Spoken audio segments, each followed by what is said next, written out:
Baldia care of జల్సా అయిపోయింది. నగరవాసులకు వసతులు కల్పించడమేమో గానీ అధికారులకు మాత్రం ఎప్పుడూ హనీమూన్ పీరియడే నడుస్తుందట. ఆయా కాయా పియా అన్నట్లుగా సాగుతోందట వ్యవహారం. అన్ని తెలిసిన ఆఫీసర్లైనా ఐఏఎస్ అధికారులు ఉన్నత బాధ్యతలో ఉన్న సిచ్యువేషన్లో మార్పు రావడం లేదట. ఏళ్లకేళ్లుగా బల్దియాలోనే పాగా వేసి అందిన కాడికి జేబులో వేసుకుంటున్నారట. కారు షికార్ పేరుతో డీజిల్ కూడా నొక్కేస్తున్నారట. జీహెచ్ఎంసీ అధికారుల తీర్పులో మార్పు వచ్చేదెప్పుడు? బల్దియాలో డ్యూటీ అంటే జల్సానా?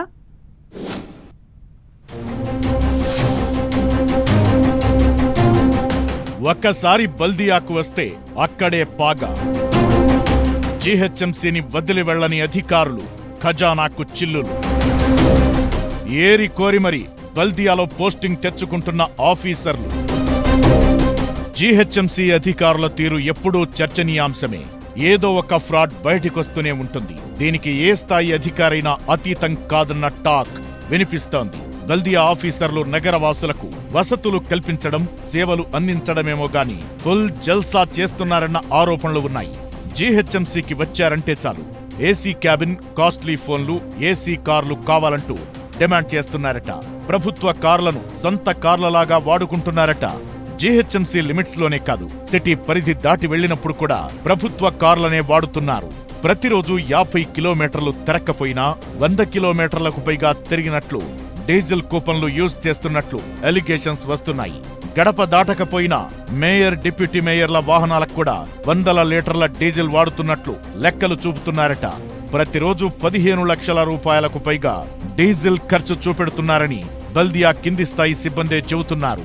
హాలిడే రోజు కూడా డీజిల్ ఖర్చవుతున్నట్లు లెక్కలు చూపుతున్నారట బల్దియా ఆఫీసర్లు. ప్రజల నుంచి ముక్కుపిండి వసూలు చేస్తున్న డబ్బులను బల్దియా అధికారులు నీళ్లలా ఖర్చు చేస్తున్నారని ఆరోపణలు ఉన్నాయి. అవసరమున్నా లేకపోయినా, డిపార్ట్మెంట్ కాకపోయినా జీహెచ్ఎంసీలో తిష్టవేస్తున్న కొంతమంది ఇష్టం వచ్చినట్లు వ్యవహరిస్తున్నారట.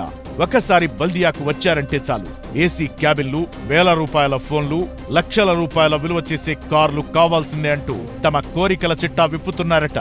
బల్దియాలో జీహెచ్ఎంసీ ఏర్పాటు చేసిన కార్లతో పాటు ప్రైవేట్ కార్లు దాదాపు 750 వరకు ఉన్నాయి. వీటి కోసం ప్రతి నెల కోట్లాది రూపాయలు ఖర్చు చేస్తున్నారు. జీహెచ్ఎంసీలో ఉన్నతాధికారులకు ఇన్నోవాలు, స్కార్పియోలు, బొలెరోలు ఉన్నాయి. వీటికి ఆయా విభాగాల అధికారులకు 200 నుంచి 280 లీటర్ల డీజిల్ ప్రతి నెలా సమకూరుస్తుంది జీహెచ్ఎంసీ. ఇందులో చాలా మంది ఇంటికి, ఆఫీసుకు మాత్రమే కార్లను వాడుతుంటారు. అందుకోసం వారు ప్రతిరోజు 30 నుంచి 50 కిలోమీటర్ల లోపు మాత్రమే తిరుగుతారు. కానీ 100 కిలోమీటర్ల దూరం తిరిగినట్లుగా డీజిల్ కూపన్స్ వాడుతున్నారట. అయితే తిరిగిన కిలోమీటర్ల రీడింగ్ బట్టి కాకుండా అధికారులు చెప్పే కిలోమీటర్ల లెక్కకే డీజిల్ ఇవ్వడంతో అక్రమాలు జరుగుతున్నాయట. ఎన్ని కిలోమీటర్లు తిరిగారని క్యాలిక్యులేటెడ్ గా ఇష్టమొచ్చినట్లు డీజిల్ కూపన్లు జారీ చేస్తున్నారన్న ఆరోపణలు ఉన్నాయి. బల్దియా సమకూర్చిన ఈ కార్ల సౌకర్యాన్ని కొంతమంది అధికారులు తమ టూర్లకు వెళ్లేందుకు కూడా వాడుకుంటున్నారట.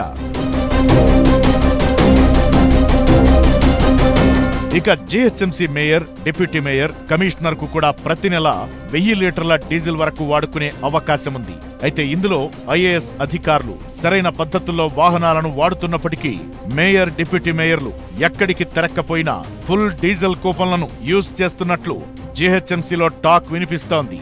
ఎన్నికల సమయంలో మోడల్ కోడ్ ఆఫ్ కండక్ట్ అమల్లో ఉన్న రోజుల్లో కూడా ఈ ప్రజా ప్రతినిధులు 800 నుంచి 900 లీటర్ల డీజిల్ యూజ్ చేసినట్లుగా లెక్కలు చెబుతున్నాయి. మేయర్, కమిషనర్ పేషీల్లో పనిచేస్తున్న కింది స్థాయి అధికారులకు కూడా కారు సౌకర్యం కల్పించడం చర్చనీయాంశమవుతోంది. ఇక జీహెచ్ఎంసీ నగర పౌరుల సేవల కోసం కేటాయించిన కార్లను కొంతమంది అధికారులు తమ కుటుంబ అవసరాల కోసం వాడుకుంటున్నారట. ఆ కార్లతో ఔటర్ రింగ్ రోడ్డు దాటి జిల్లాల్లో కూడా తిరిగిన అధికారులు ఉన్నారట. సెలవు రోజుల్లోనే కాదు, వర్కింగ్ డేస్ లో కూడా సిటీ లిమిట్ దాటి తిరుగుతున్నారట. జీహెచ్ఎంసీ కార్లకు వేరే జిల్లాల్లో over speed, wrong parking, signal jumping చలాన్లు క్రియేట్ అవుతున్నాయంటే అధికారులు ఏ రేంజ్ లో కార్లను మిస్యూజ్ చేస్తున్నారో అర్థం చేసుకోవచ్చు. ఇంతటితో మాత్రమే ఆగకుండా కొంతమంది అధికారులు బల్దియాకు రాగానే తమ సొంత కారును అద్దె కారుగా మార్చుకుంటున్నారు. జీహెచ్ఎంసీలో పనిచేసినన్ని రోజులు ఆ కారుకు ఎంచక్క అద్దె రూపంలో డబ్బుల్ని తమ జేబులో వేసుకుంటున్నారు. వీటన్నింటినీ గుర్తించిన కమిషనర్ వీళ్లందరి పూర్తి డీటెయిల్స్ ఇవ్వాలని అధికారులకు నోటీసులిచ్చారు. అయితే ఆఫీసర్లిచ్చే వివరాల ఆధారంగా బల్దియా కమిషనర్ ఎలా స్పందించబోతున్నారన్నది ఉత్కంఠ రేపుతోంది.